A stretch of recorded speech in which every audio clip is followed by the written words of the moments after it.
Hi water signs, Cancer, Pisces, and Scorpio. Welcome po sa ating channel. At ito ang inyong daily gabay tarot reading for March 31, 2024.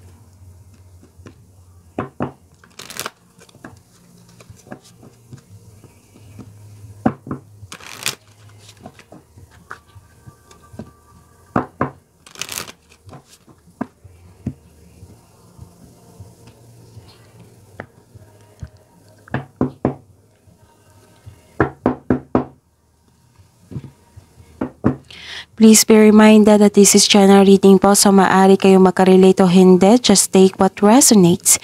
Gamitin ang reading na ito bilang gabay lamang. Balik po kayo dito bukas para sa ating daily gabay tarot reading. Please like, subscribe, and click bell button for notification para updated po kayo sa daily tarot reading natin. Para po sa gusto magpa-reading, maaari nyo pong makuhang link. Nasa description box po ito. Message nyo lang po ako sa Messenger. Maraming salamat po.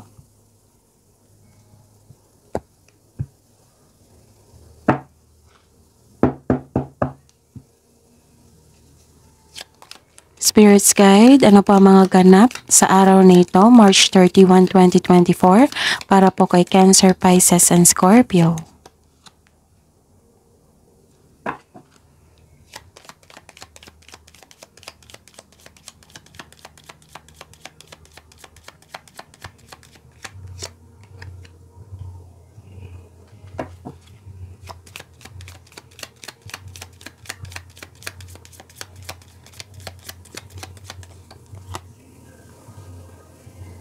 Okay. Kuha muna tayo ng mensahe.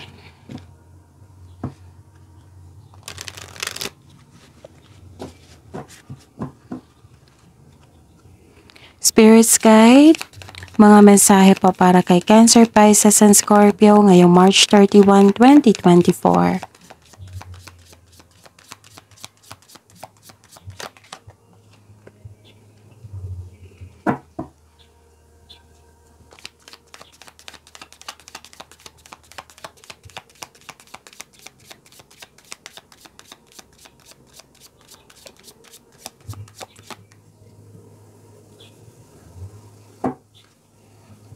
Okay. Cancer, Pisces, and Scorpio ngayong March 31, 2024. May nakita akong prosperity dito. It might be may outing kayo ngayon, beach outing. May nakita akong cash flow dito, prosperity. Marami kayong customer, kliyente, maraming opportunity, projects, pwede din. This is cash flow. This is money. May parating po na money sa inyo. Cancer, Pisces, and Scorpio. Pero mag-ingat po kayo ha, kasi may nagmamasid dito, nag-o-observe. May balak po siyang, what I meant is, may gusto siyang kunin sa inyo. Ito ay isang tao na nag-o-observe sa inyo, nag-spy, pwede din na, what I meant is nag-spy, tapos, may gusto siyang kunin sa inyo. Mahilig po tong magmanipula. This is trickery and sneaky. Okay? So, mag-ingat po kayo sa kanya. Tapos, some of you, nakikita ko dito na may self-study para may matutunan kayo. Nagbabasa ng libro, may hawak-hawak na document. Pwede. May nalaman kayong clarity. It might be, alam mo kung sino itong taong malulokong ito. Na may balak sa inyo na masama. May masamang intention sa inyo. Ill intention. Okay, so this is deceit. Paniling lang.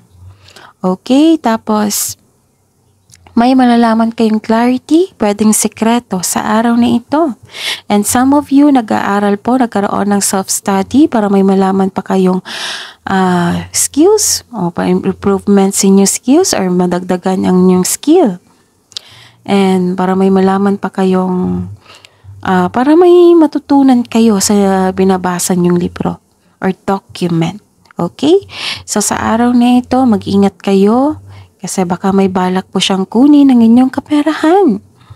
Kasi may nakita ko dito na maraming opportunity, cash flow, and may darating po na pera sa inyo, maaring sa araw na ito or sa susunod na araw. So, mag-ingat kayo ha, kasi nag-o-observe po siya. Okay, so the message is foresight. Pay attention to things that are important to ensure wealth. Be farsighted and alert.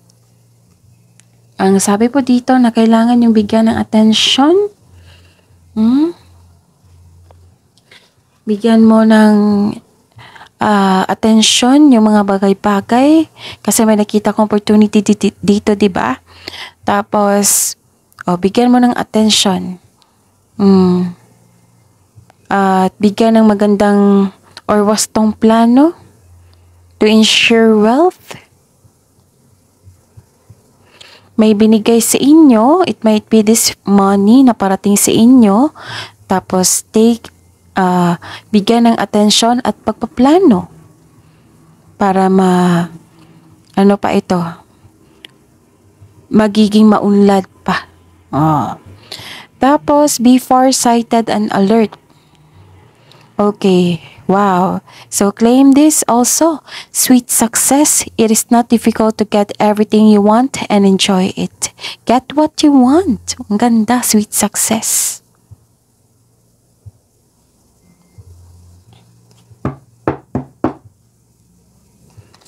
Spirit's Guide. Energy po ni Cancer, Pisces, and Scorpio ngayong March 31, 2024.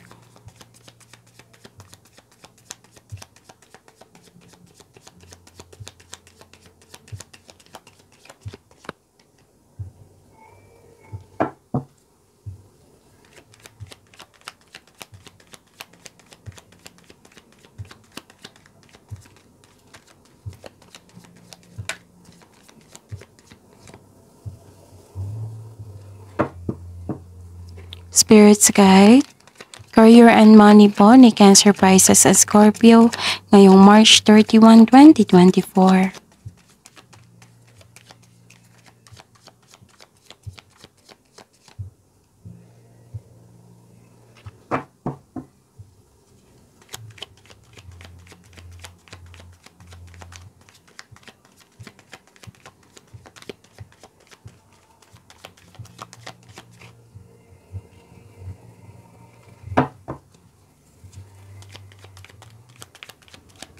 Spirit's Guide, love life, self-love, partnership, and relationship para po kay Cancer, Pisces, and Scorpio ngayong March 31, 2024.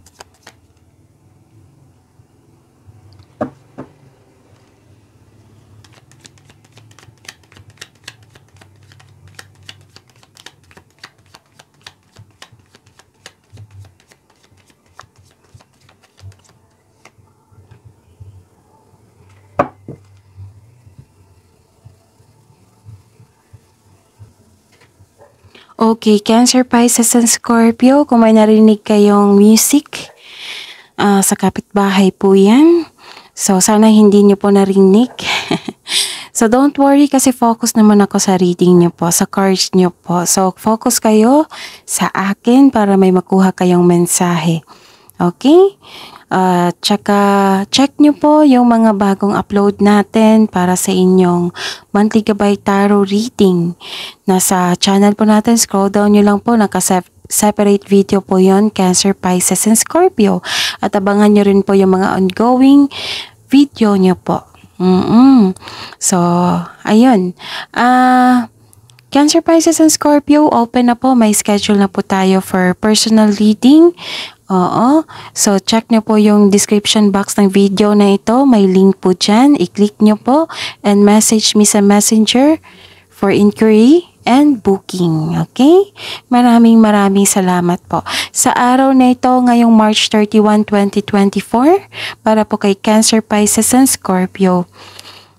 May concern kayo sa isang tao na very obsessive or matigas ang ulo na ayaw makinig. Nawalan kayo ng gana sa kanya. Nawalan din kayo ng gana kasi may nakita kong delay dito. Nagkaroon din ng hesitation to take an action. Okay? Medyo may concern kayo sa isang relationship sa kapwa mo sa trabaho or sa inyong bahay. Meron kayong unhealthy connection. Okay? So this is hesitation to take an action. Kung nagkaroon kayo ng hesitation, baka pinipigilan kayo ng inyong intuition or maaring hindi kayo confident. So pag-isipan ito ng mabuti kung pwede magkaroon ng wastong plano para confident na kayo.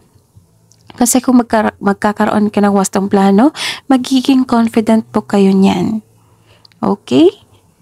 So baka pwedeng kausapin mo itong tao na ayaw makinig. Kung ayaw niyang makinig, give time. And improve your communication also. Baka pwedeng i-approach mo. Huwag niyong pairalin yung ego, yung pride niyo.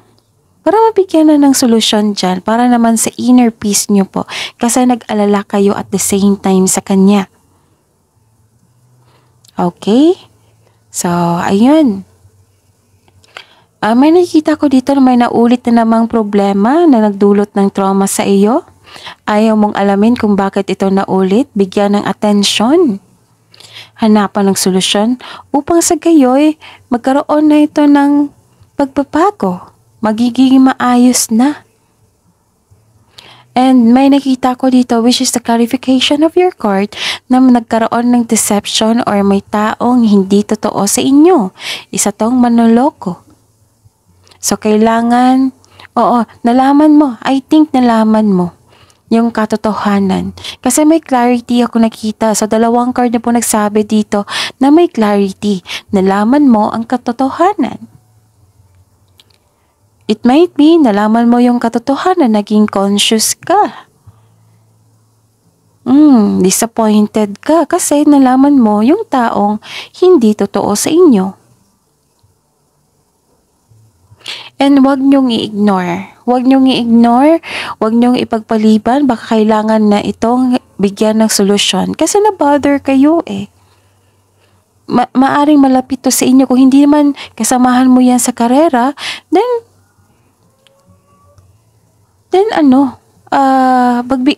bigyan mo ng oras. Baka ugaling niya yan na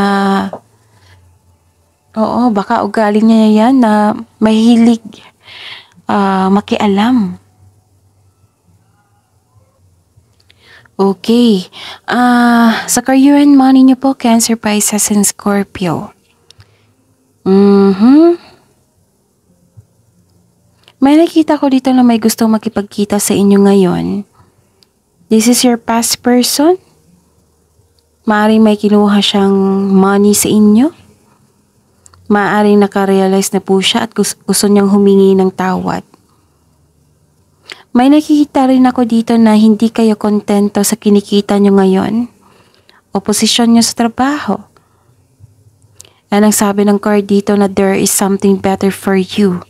Kaya itong disappointment na ito is temporary lamang. Okay? So, ayun. Okay. Cancer, Pisces, and Scorpio, some of you nawala ng interest. Nagkaroon ng stagnation or pagwawalang kilos. Some of you bored kayo ngayon. Dismayado sa inyong current position. So this is the clarification of your first card. Nadismayado kayo sa inyong current position ngayon. And this card tells you na kailangan labanan ang nararamdaman mo ngayon. Alalahanin mo yung inspiration mo sa buhay para ma-motivate po kayo. Kailangan mong maging willing ka mag-move on from the past para bumukas yung new doors for you. Nakikita ko dito na your emotional energy is stagnant today. Pagod ka at nagmuni-muni. Malalim ang iniisip. Nire-restrict mo yung sarili mo at nagkaroon ng apathy o kawalang interes. Pwede rin na may alok sa inyo na kailangan mong pag-isipan or kailangan may piliin. Ang iba sa inyo ay guarded na. Ayaw mo nang masaktan kaya naging wais ka na. Nag-iisip ka kung paano maiwasan yung trauma na hindi mangyari ulit. So, naging guarded ka. Ayaw mo nang masaktan. Gusto mo nang maging perfect, na maging wais kayo sa pagpili ng pagkakataon. Kasi guarded ka na. Ayaw mo nang maulit yung mga pangyayari. And some of you, nag-iisip. Pagod, nag-iisip. And please be reminded, Cancer, Pisces, and Scorpio, na huwag magpasobra.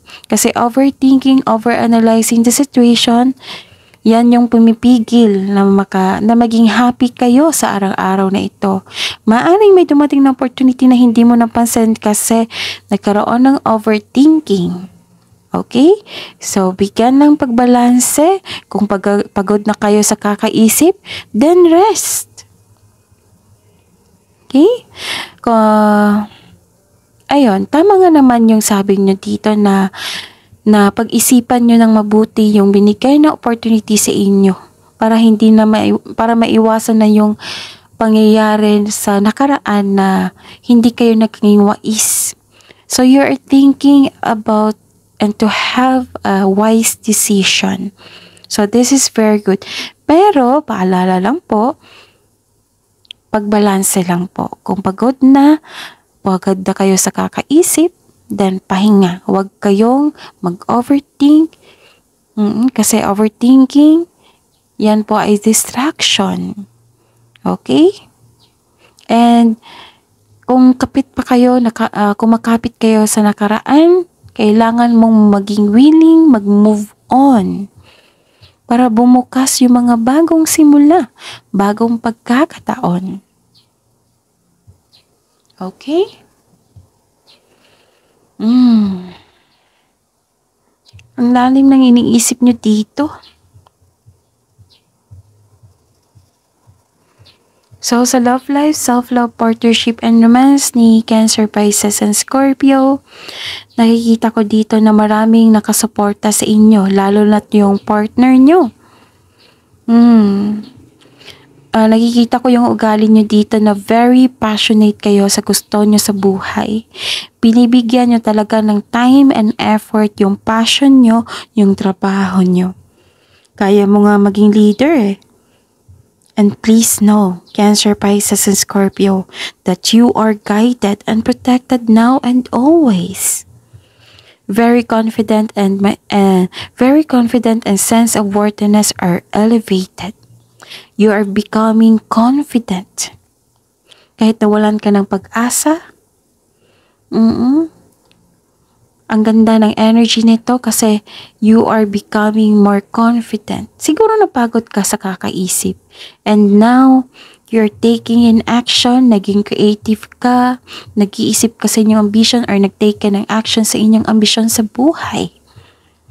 Kasi na-motivate ka, kasi nalaman mo maraming nakasuporta sa inyo. Lalo na't ang universe kasi you are guided. You are guided and protected. Very confident kayo ngayon and my sense of worthiness. You are becoming more confident which will lead to immense personal growth and improvement sa inyong relasyon. Para sa mga may relasyon, strong, confident, and compassionate kayo sa isa't isa. Well-established and successful sa relasyon. May makilala kayo sa mga single dito. May makilala kayong tao na very passionate sa gusto sa buhay. Very charismatic at masayahin. At may tiwala sa sarili. Maaring ideal type mo ito. You are feeling powerful. Ini-enjoy mo yung mga gawain mo dyan.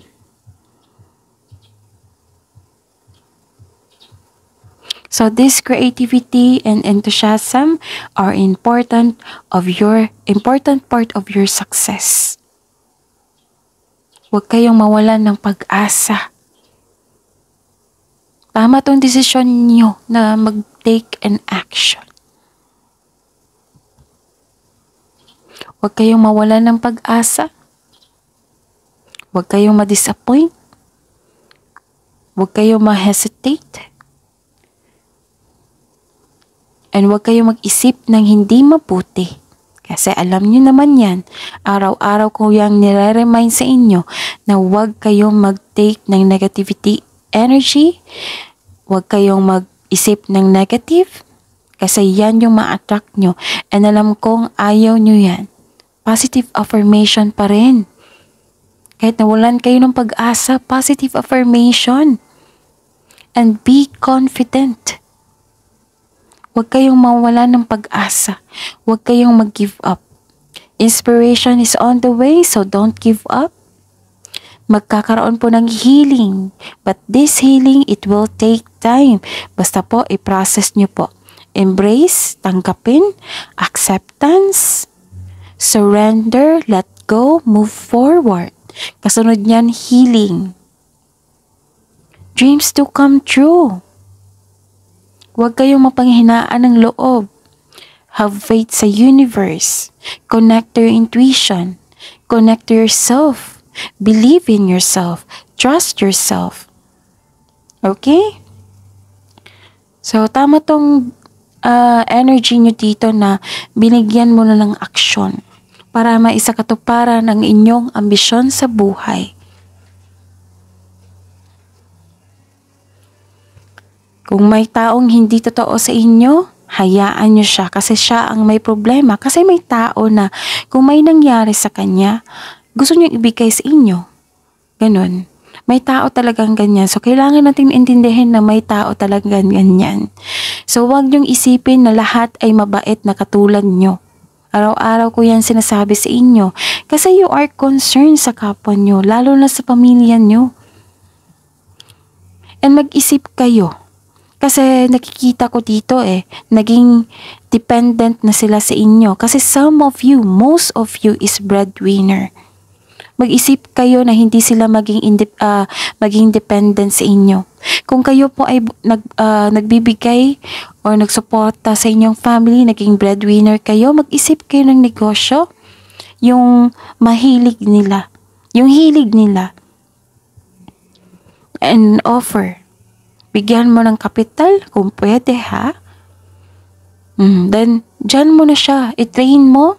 And dyan mo na yan sabihan na, sige, save kayo niyan, ha? Kailangan yung balansehin yan para may makuha kayong pera dyan para sa pang-araw-araw nyo na gastuhin or mag-save kayo. And ako, mag-save din ako para sa sarili ko. That is not selfishness. Hindi po yan selfish. Iba kasi, Cancer, Pisces, and Scorpio, tumatanda po tayo. Oo. Be ready for your retirement. Be ready for your future. Baka may pangarap pa kayo na gusto maabot. Like, magkaroon ng bahay, lupa, magkaroon ng sariling negosyo. Bigyan ng aksyon ngayon. Kung gusto nyo tumulong sa kapwa nyo, sa mga kapatid nyo, sa pamilya nyo, then, example yun ha, yung magbigay ng negosyo, example lang po yan. Marami pa namang paraan dyan. Turuan mo sila kung paano mo tinuruan yung sarili mo. Kasi magaling kayo sa trabaho, magaling kayong humawak din ng pera. Turuan mo. And huwag mong hayaan maging dependent sila sa inyo. Okay? Kasi tao lang tayo, nahihirapan din, nabibigatan. And I'm not telling you na masama ang tumulong. Kaya nga nag-suggest ako na bigyan mo sila ng pagkakataon na malaman, na may malaman at matutunan. I-share mo yung knowledge mo, i-share mo yung experience mo.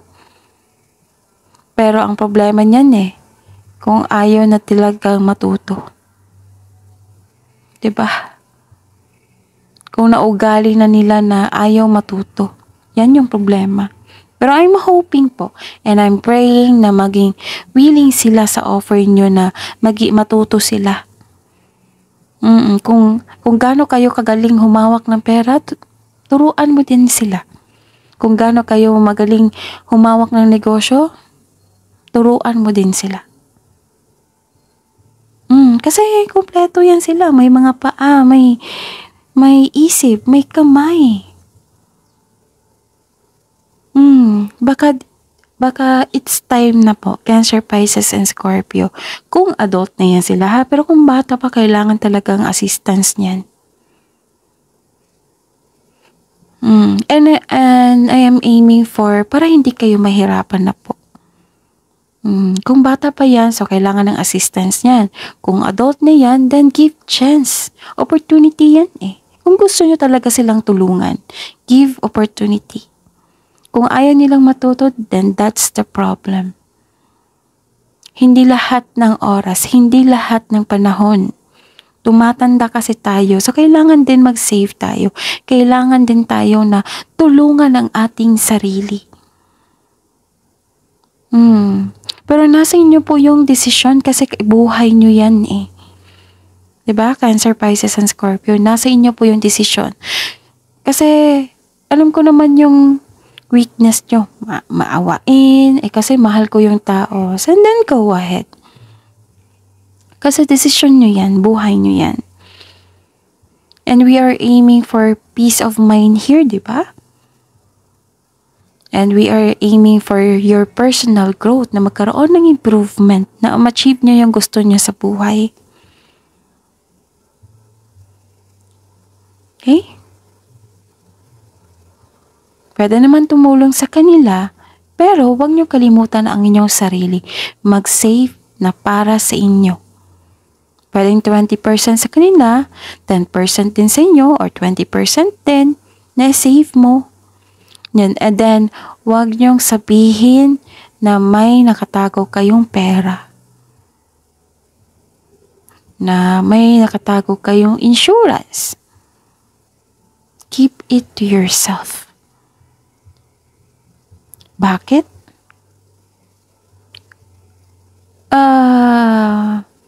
May experience kasi ako niyan eh. Ayaw kong ipaalam kasi kung may, para matuloy. Oo, lesson learned ko talaga yan. Na kung may balak ako, gusto kong matuloy eh. Kaya, sinisekreto ko lang or limit lang yung taong nakaalam. Yung dalawa, actually dalawa lang nakaalam yung mga plano ko sa buhay. Okay?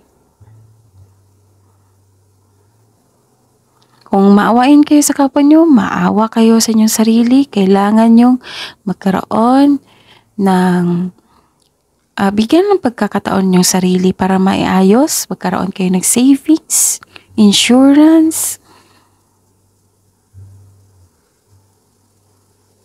Okay. Lalo na't itong parating na pera sa inyo, pwede wag nyong ipaalam.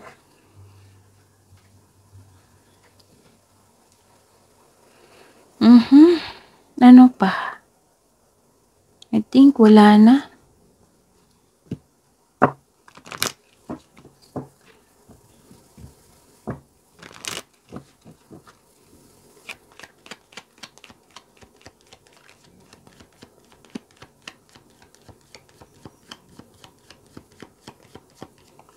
Love message po para sa mga single. Turn lemons into lessons. Yung mga mapait na alaala. Oo, turn them into lessons. Kunin mo lang yung natutunan niyo po. Actually, Cancer, Pisces, and Scorpio, iba-iba kasi tayo na ugali. If I were you this is a personal advice. If I were you, wag nyo lang isipin yung past. Kasi ito ang past is distraction eh. O kung nagkaroon ng walang closure, then kailangan mo yung bigyan ng solusyon. Depende kasi yan sa sitwasyon eh. Baka nawala ng closure, hindi nagkaroon ng closure kasi naging toxic na. Oo. So, forgive yourself. Focus na kayo sa inyong sarili po, Cancer, Pisces, and Scorpio.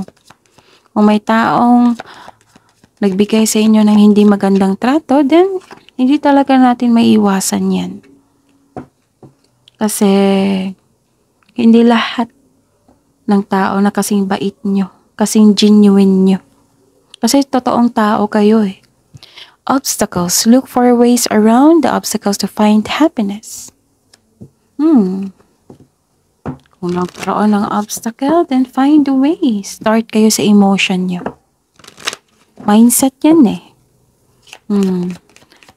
May nakita kong negativity dito. Nag-iisip kayo ng negative. Palitan ng positive niyan.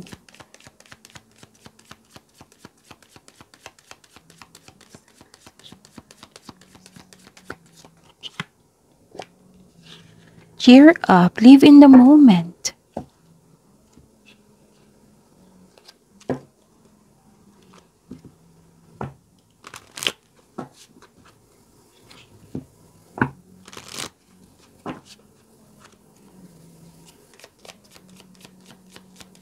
At saka kung may nawala sa inyo na isang tao na favorite person nyo, kailangan yung let go and forgive yourself also.